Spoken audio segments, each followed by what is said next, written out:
G'day punters, welcome to Victims of the Punt here at the Mailbag. We're looking at the Kembla Grange meeting. We have three Group 3s to not quite officially kick off spring, we're almost there. Shean Mark Rhoden here to join me as always. Mark Shean, I'll start with yourself. Are you anticipating anything there on Saturday with regards to how Kembla might play? Generally, when it's wet, the inside's not the place to be. So the rail is out 4 metres, but I would assume that they'd be definitely centre of the track or even wider, especially later in the day. Okay, so track currently rated at a heavy 8. Is that exactly where you think it'll be sitting there tomorrow? I think it was a 7 this morning. Actually, I think it was updated to a 7, and yep. We've got it beautiful weather in Sydney. I'm sure that's the same down on the south coast. So, look, we may have an upgrade to a 6. I'm not sure it'll get much better than that, but as I said, I'm expecting them to be off the fence. Okay, Mark Rhoden, doing the form, did anything come to mind with this card? Yeah, the only thing I'd say about that track pattern is, and this terrified me, is I think Mark's quite right, it is generally off the fence on the soft ground at Kembla. 19th of June, just going through my track pattern database, 4 metre rail. Admittedly, that was heavy 8 and 9 with a strong southwesterly, and it was up the inside for no reason. And that is a total outlier. The week before, it was a southwesterly and wasn't like that. Just this one day, all 7 winners fence in run that day. That track was very wet, though, I will say. But I just hope and pray that that doesn't happen again. Okay. All right, let's start off with race 5. We'll go races 5 through 10. Race 5 is the Ming Dynasty over 1,400 metres, the Group 3 for 3-year-olds. In terms of the market, Coastwatch is current favourite, $3 best available. Arnica, Subterranean, Military Expert, all around $5, and then $13 for Long Turbo. Mark Shean, I'll start with yourself. Yeah, it looks a very muddling pace, this race, which had me a little bit worried. I think Subterranean's a big improver from the yard watch the other day. Paraded like he would certainly improve with the run, didn't get a great deal of luck in the straight, and he does meet Coastwatch a couple of kilos better. I just came up with Military Expert, not with a great deal of confidence, but I just think with not a lot of speed in the race, he can position up on the pace. He did win at Newcastle the other day. He and the second horse gapped the rest of the field, and he does have a second to King of Sparta on debut, and then finished in front of King of Sparta at his next run at Rose Hill when he was used up. So going his way, but I think it's a pretty tough race, to tell you the truth. Okay, Mark Rhoden, any thoughts there in the Ming Dynasty? I think it's probably the day for Coastwatch. Third up now, White Trip first up, touched off by Tiger of Malay last time, and absolutely no disrespect to Kathy O'Hara, especially after getting Noble Soldier home for me on Wednesday, but Kay O'Hara to Jay McDonald is big, and Jay McDonald on in general is big, and at around $3, I think I'll just back him, and hope he can take care of it. I've got Military Expert second from, I think, Subterranean. I think this market is being made by Arnica to some extent. It took an eternity to run down General Soleil, who got beaten at the Provincials again last week, first up. So how it's $5, I don't know. I think it's putting a little bit of fat into the price of the rest of them. So, yeah, Coastwatch for me with the big jockey change. Okay. Race 6 on the card is the San Domenico Stakes, Group 3 over 1,100 metres, once again for the 3-year-olds. Stay Inside, $2.40 is the best you can get on Friday morning with Palel, $2.80. Remark is $4.80. In the Congo is $11. Everything else is 30 to 1 or more. Mark Shean, do you have a thought either way here, if this is a betting race or not? Well, look, this is a bit of an awkward start here. They're running an 1,100 at Kembla, which is a distance that they don't normally run. Mentioned on Twitter that they're starting on the outside fence with a rail guiding them over. So just looking at the map here, Stay Inside might be a little bit awkwardly drawn under those circumstances, finding cover, just with a bit of speed drawn inside him. Look, I think Paul Leely is the way to go for me. I know in the Congo and Remark were both held up the other day, but it was a dominant win with the 59, and he stays at 1,100 metres. He's won his last two at 1,100. So with that race fitness under his belt, I'm leaning his way. So number 4 to win for me. Okay, Mark Rhoden, what are you thinking in terms of the market at the moment? Yeah, I'll lean to Paul Lilly. Just to clarify with Mark, there's still they're starting out of that 1,200 metre chute, but just... They're out of the chute. There's nowhere else to start there, Mark. Yeah, No. so it's out of the chute as far as I know. And I think they said they're going to position the barriers out wide and with a rail to guide them over. They could have made it 1,000, couldn't they? I think that would have been the... Yeah, possibly. Someone told me that they, when they first floated moving to Kembla, that they were going to have a maximum field of 10 out, and they ended up with 9 anyway. So just in case. But they were always going to run it at that distance. Okay, fair enough. Look, I think you just have to believe what you see with Paul Early. I think the price is about right. I've actually got it favourite, but around its market price, and I thought Stay Inside was a bit short. Another, the champion 2-year-old first up as favourite. It's, they don't have a great track record. Yeah. I do have Palili on top from Stay Inside. Palili was just outstanding first up, of course. Remark was dominant, but you'd be hard-pressed to say he would have finished in front of Palili on what we saw there. And I don't think, the market rarely misses those sort of very unlucky runs, and I think they've got his price about right too. So, look, I don't know that I'm going to bet, but if I were to be, it would be on Paul Early if it gets out past its current price. All right. First leg of the quaddie, race 7 is the Premier's Cup, the Group 3 over 2,000 metres. Heart of Passance, favourite at 390 from Dashing Willoughby's 650. Harpo Marks and Spirit Ridge are both 750. And then No Compromise and Mbarra's are 10 each. Mark Shean, any thoughts for the 2,000 metre Premier's Cup? I found Harpo Marks here. I know he's coming back in distance, but a couple of very good runs on wet ground before McDonald won on him at Randwick with a big weight. I just think getting back on that wet ground is certainly no disadvantage. Heart of Passance trialled pretty well the other day, but he's got blinkers off, and he is first up at 2,000 metres, so just a slight query there, especially at the price. So I just went a little bit wider. So 12 Harpo Marks for me. There are a few queries in this race. Dashing Willoughby's trialled up okay, but he's had 2 runs in Australia, and he put up the white flag about 900 out in the Caulfield Cup. So I'm not exactly sure. Spirit Ridge has trialled well, but big weight, and he's drawn a little bit wide, so may have to do some work early. So I just thought Harpo Marks, if they're coming from the back, would be hard to beat. Okay, Mark Rhoden, any interest here? Yeah, it's an interesting race. Pretty tough from a betting point of view. I sort of ended up with Heart of Passance on top, but I wouldn't want to be taking sub $4, off a break. To be honest, his best is very good, but whether he's going to produce that tomorrow, I don't know. Harpo Marks is my second pick. I could entertain backing him. Now I'm going to have to rejig this a bit because this track's improved a bit quicker than I thought it might, and I originally I was going to back Quick Thinker at big odds if it was going to be in the heavy range, but it's not now. I think he has to be, in the mix in any race on heavy ground, but now it's improving, and if it gets as good as a 6, then I would struggle to find him, I think. Dashing Willoughby, don't know. Yeah, certainly taking no risks with him. And the one I might spec at odds now, I think, is Criminal Code, who at least will get Sting out. Yep. Probably last chance. I thought maybe the pace of the race probably didn't slow it in the prelude the other week. I was on it and the winner, fortunately, that day. But I thought that was a pretty good race for it and couldn't quite reel in Lormy in. But just maybe with a bit of Sting out of the ground, that'll suit her a bit better. And it's well, he's going to get more pace, isn't he, Mark? Well, with a bigger field, I think there's really should be more speed on. So that does look more suitable and getting a much bigger price too. So at the odds, I'll spec it. Harpo Marks looks backable, and that's probably about it. Okay.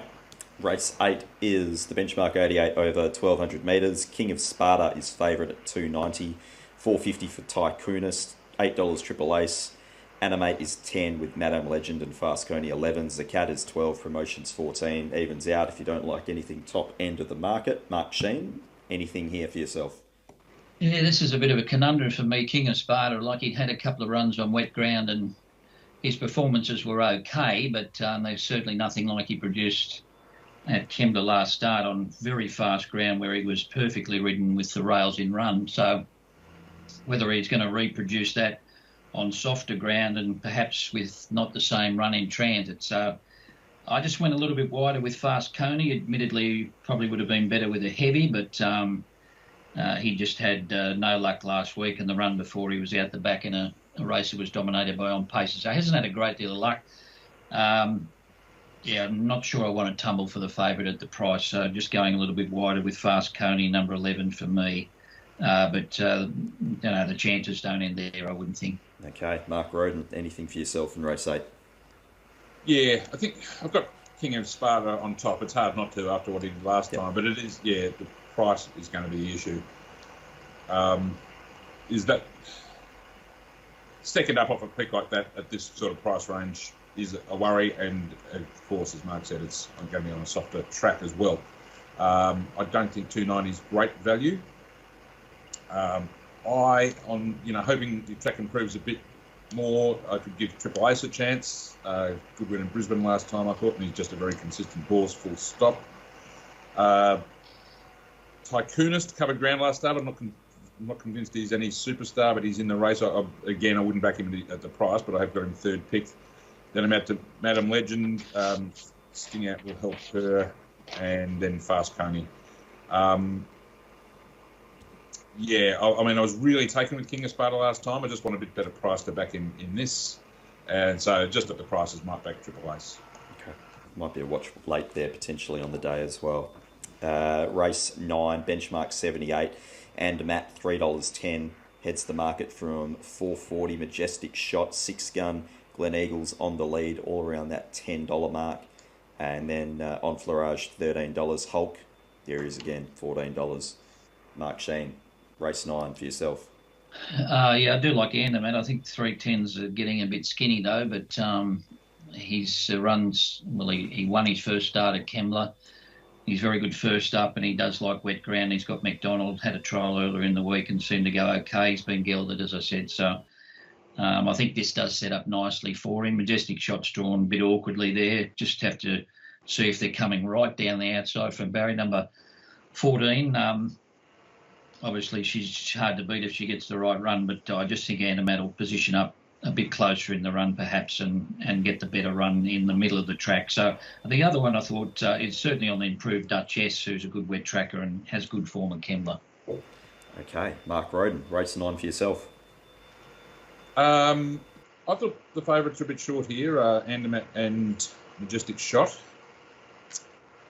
I thought 6-gun might be better suited than he was last time, and he was kind of backable around the $10 mark.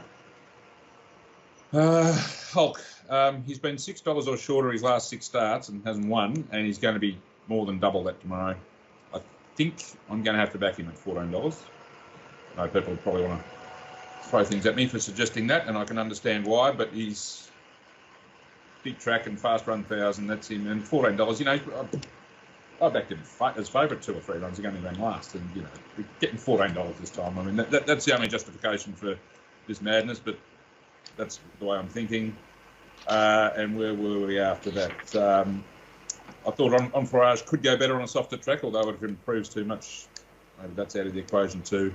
Andermatt's certainly a chance, and I'm not sold on Majestic Shot, to be honest. So I am going wider. It won't be a huge spend race, but maybe 5 and 11.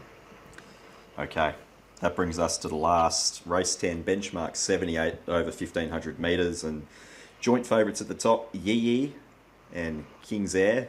We're still saying King's Air or King's Shear. Anyway, 440, $6 Too Much to Bear, Suami $8.50, $12 Papal Warrior, $13 Hot Spring Gold, goes right up from there. Mark Shean, anything in the last race for yourself? Well, I think the going depends what King Shear's going to do here. His worst run was on wet ground. Admittedly, it was about a heavy 9 at Warwick Farm when he was beaten by He's a Gentleman as a short price favourite. So he hasn't really proven himself on wet ground as such. So he may be a drifter if that inside ground is no good and the track is playing like a genuine slow.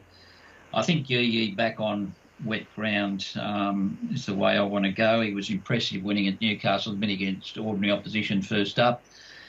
Won well second up, and then things didn't go quite his way on the Kensington, and it was pretty hard track, probably around a 2 on the day. So I think getting back on soft ground. And I thought too much to bear. I know he's up a lot in class, but was an emphatic win there at Newcastle and might be an improver. So that's the way I'm going, 13 from 17. Okay, Mark Rhoden, anything for yourself? As it stands, I've got Yee and King's Air sort of joint top picks. I'm a bit similar to the market. Wonder whether King's Air being gelded now might be just come back a bit of a better horse, I think. It's true to say that he's not proven on ground this wet. If it keeps improving, it might not be too much of a factor. Yee, I was hoping the market wouldn't find off the, at face value, disappointing midweek run last time. That was just a really strange race for him to be in. Full stop, I thought. I just didn't like his setup at all that day. And yeah, Sting out. If he returns to his previous form, I think he's going to be very hard to beat. But 440 best, that's about right in my opinion. Hot Spring Gold. J-Mac on last time and went to a new level. Look, I think J-Mac on was certainly part of the reason for his improved performance. But I did say, I tipped him that day and backed him in the. One of the reasons I gave is I think he's a big track horse, and Kembla certainly fills that bill. So I think he's a big track, and 1,500 suit him. He was certainly absolutely dominant, admittedly against weaker opposition last time. At double-figure odds, I think I'm going to have to follow up on him. And for a very rough one, number one, Kiss the Bride. Fitness gave out first up. Hasn't won for a while. Certainly looking for soft ground. Just these last two preps, he has actually taken some sort of step forward at his second up run off his first up run. Yep. If he does that again, he can be competitive, and he's around 33 to 1. So I'll probably have a tiny spec on him as well. But yeah, look, Ace and 13, King's Air and Yee, the top picks. I think Hot Spring Gold's a decent bet at double figure odds, and yeah, the wild rough one, number one, Kiss the Bride. Just quickly with King Shear, did you have that as a PB first up on your figures? I think I did. Yeah, it looked like a reasonably sort of soft sort of platform though, didn't it? So, yeah, certainly one that I picked up on the data as well. Yeah, just looking at it now, certainly was his PB with me, and his last 100 was really strong too. Okay, very good. The thing about him, he's a magnificent type, and maybe he wasn't putting his mind on the job. But now that he's gelded, he might go to another level. But as I said, that day at Warwick Farm on wet ground, he was pretty disappointing. He was outside the lead and gave up pretty quickly. But again, this track's not going to be as bad as that. Okay. All right, that brings us to the end of the show, guys. I'll get a recap of your best bets, best plays, whether they be best bets, value bets, or lay bets. Mark, Shean, I'll start with yourself. Yeah, tricky sort of day. Look, I thought in race 3, Pensado has looked a bit big in the yard, and it's 2 runs that we can see on the vision. And I think they were going to try and ride her a little bit closer the other day, and she didn't jump as well. I thought she still hit the line okay, so I thought she was an improver. So I thought she'd run a race in race 3. I think Paleli will be hard to beat, and I thought Harpo Marx was a good chance in race 7, but I wouldn't say there's any massive standouts. Okay. Mark Rhoden, any early plays for yourself as of Friday morning? I'll stick to the system with Coast Watch in race 5.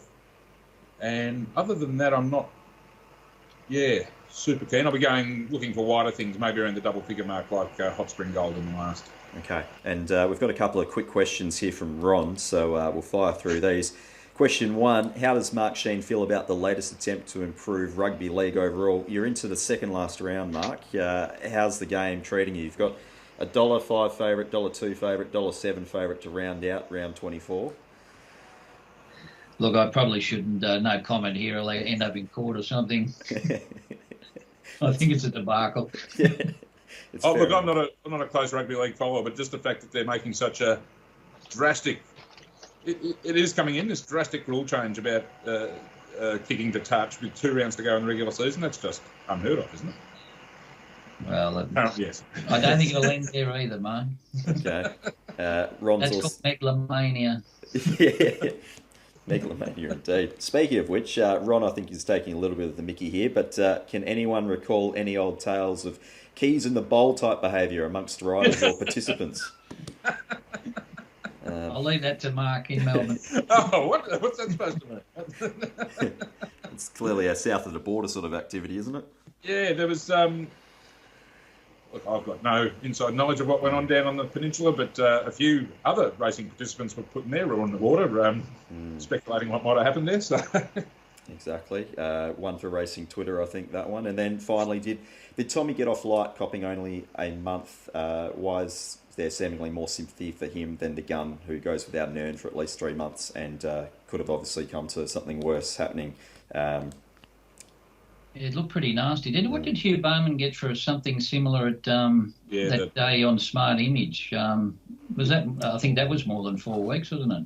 It was. But again, Racing Twitter were calling for blood, like 6 months or something there, and can't remember exactly what it was. But I think it was probably at least 2 months. Yeah. 6 weeks, 2 months. The thing is, I know Berry changed course to take the run, but then Extreme Time actually hit the heels at the finish. Yes. So maybe he'd already gone into the run and they were discounting somewhat for that. I understand he took his running. There's no doubt about that. But it ended up clipping the heels at the finish, didn't it? Yep. It did. And it was such a messy race, that one, full stop. I wonder if they'd take that into account. I'm not a steward, but I certainly no malice intended. Right. Okay. Thank you to Ron. If you've got any questions for the panel, fire them through, whether they be for the Victims Review or previous show, but we're more than happy to read them out. Thank you very much, guys. We'll catch up on Monday and review the meeting at Kembla Grange. But until then, go well.